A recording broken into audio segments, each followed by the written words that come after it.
उत्तर प्रदेश में अखिलेश यादव अपने पीडीएफ फॉर्मूले पर प्लानिंग ही करते रह गए और कांग्रेस ने ये दांव मध्य प्रदेश में खेल दिया। कांग्रेस के उम्मीदवारों की पहली लिस्ट में पिछड़े, दलित और आदिवासियों पर फोकस किया गया है। मध्य प्रदेश में दलित और आदिवासी के 82 सीटें सुरक्षित हैं। इस पर फोकस के साथ कांग्रेस ने चुनावी रणनीति तैयार की है। बता दें कि मध्य प्रदेश में विधानसभा चुनाव में कांग्रेस ने नवरात्रि के पहले दिन 144 सीटों पर उम्मीदवारों के नामों का ऐलान कर दिया है।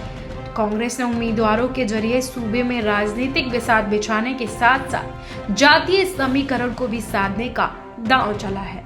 कांग्रेस ने अपने कोर वोट बैंक दलित आदिवासी को मजबूती से जोड़े रखते हुए बीजेपी के सियासी आधार में सवर्ण और ओबीसी में सेंधमारी करने की स्ट्रेटजी अपनाई है ताकि सत्ता में वापसी की इबारत लिखी जा सके।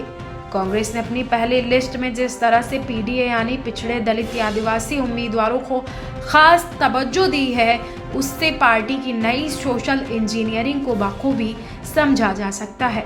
इतना ही नहीं, कांग्रेस ने अपने परंपरागत वोटर सवर्ण समुदाय का खास ख्याल रखा है।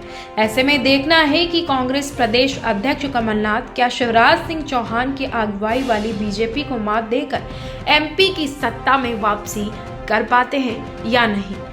कांग्रेस ने अभी तक की लिस्ट में सबसे ज्यादा सवर्ण, उसके बाद ओबीसी और एससी/एसटी समुदाय के कैंडिडेट मैदान में उतारे हैं। कांग्रेस ने 144 उम्मीदवारों की लिस्ट में सवर्ण समुदाय को 52 प्रत्याशी और जिसमें ठाकुर समुदाय के हैं 22, ब्राह्मण समाज से 18, जैन समुदाय से 5 और 7 अन्य सवर्ण समुदाय के लोग शामिल हैं।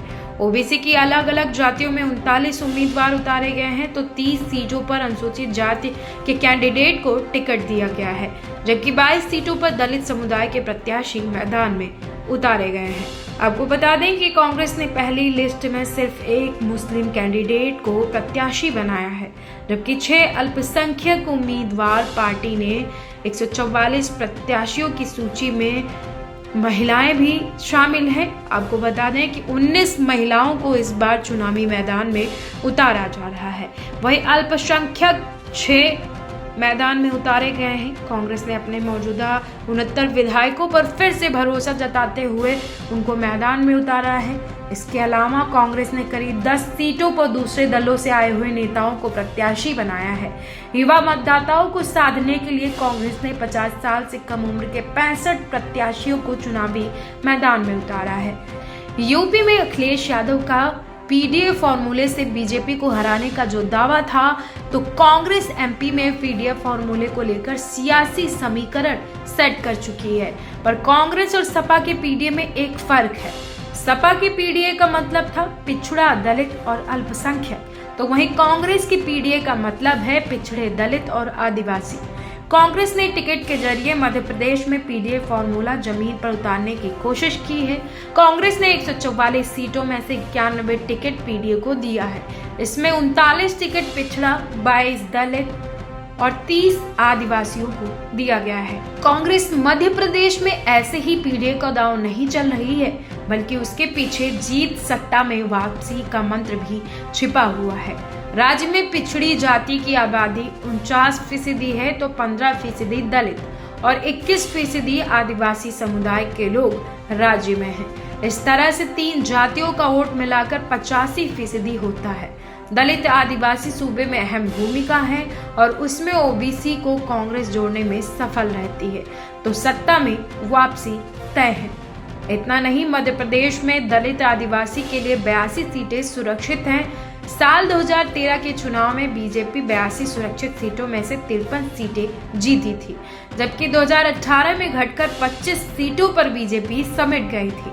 कांग्रेस 2013 में सिर्फ 12 सीटों पर थी, लेकिन 2018 के चुनाव में बढ़कर 40 सीटों पर कांग्रेस पहुंच गई थी और सरकार बनाने में सफल रही थी। यही वजह है कि कांग्रेस दलित आदिवासी के साथ ओबीसी वोटों को साधने में जुटी हुई है, जिसके लिए जातीय जनगणना को एक बड़ा सियासी हथियार बनाने में जुटी हुई है। कांग्रेस ने सामाजिक न्याय का नारा बुलंद कर जिसकी जितनी भागीदारी उसकी उतनी हिस्सेदारी का अभियान छेड़ दिया है। इस तरह कांग्रेस पूरा फोकस जातीय समीकरण के लिहाज से उम्मीदवारों को उतारने का, ताकि जीत का परचम लहरा सके। जानकारी के मुताबिक कांग्रेस ने सवर्ण समुदाय को 52 टिकट दिए हैं, जो 36% के करीब होता है, जबकि मध्य प्रदेश में उनकी आबादी 15% है। इस तरह से सवर्ण मतदाताओं को उतारने के लिए कांग्रेस ने उनकी आबादी से ज्यादा टिकट देकर सियासी संदेश देने की कोशिश की है। कांग्रेस शुरू से ही मध्य प्रदेश में सवर्ण समुदाय की राजनीति करती रही है, जिसके चलते सभी मुख्यमंत्री ठाकुर या ब्राह्मण समुदाय से ही बने हैं। महज कमलनाथ इकलौते सीएम थे जो वैश्य समुदाय से थे। ऐसे में कांग्रेस ने अपने कोर वोट बैंक को साधने की कोशिश की। वहीं कांग्रेस ने ठाकुर समुदाय से जिन्हें टिकट दिए हैं उनके नाम हैं अजय सिंह, राजेंद्र सिंह, कपिध्वज सिंह, लक्ष्मण सिंह, प्रियव्रत सिंह, जयवर्धन सिंह, डॉक्टर गोविंद सिंह, राहुल भदौरिया, सतीश सिकरवार, घनश्याम सिंह, केपी सिंह, गोपाल सिंह चौहान, यादवेंद्र सिंह, विक्रम सिंह, नाती राजा और सुखेंद्र सिंह बन्ना शामिल हैं।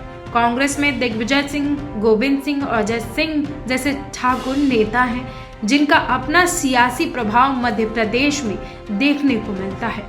वहीं अगर बात करें कांग्रेस ने ब्राह्मण समुदाय से किसको सीट दी है, तो उनका नाम है अवधेश नायक, नीरज शर्मा, मनोज शुक्ला, तरुण भनोट, नीलांशु चतुर्वेदी, मुकेश नायक, पंकज उपाध्याय, प्रवीण पाठक, नीरज दीक्षित, आलोक चतुर्वेदी, नीलेश अवस्थी, संजय शुक्ला, रवि जोशी, माया त्रिवेदी, हेमंत कटारे, संजय शर्मा, शशांक भार्गव को प्रत्याशी के तौर पर मैदान में कांग्रेस ने उतारा है।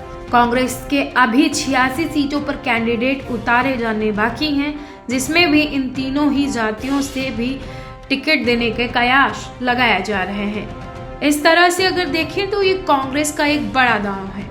कांग्रेस ने आधी आबादी यानी महिलाओं को साधने की भी कोशिश छोड़ी नहीं है, बल्कि कोशिश उन्होंने की है।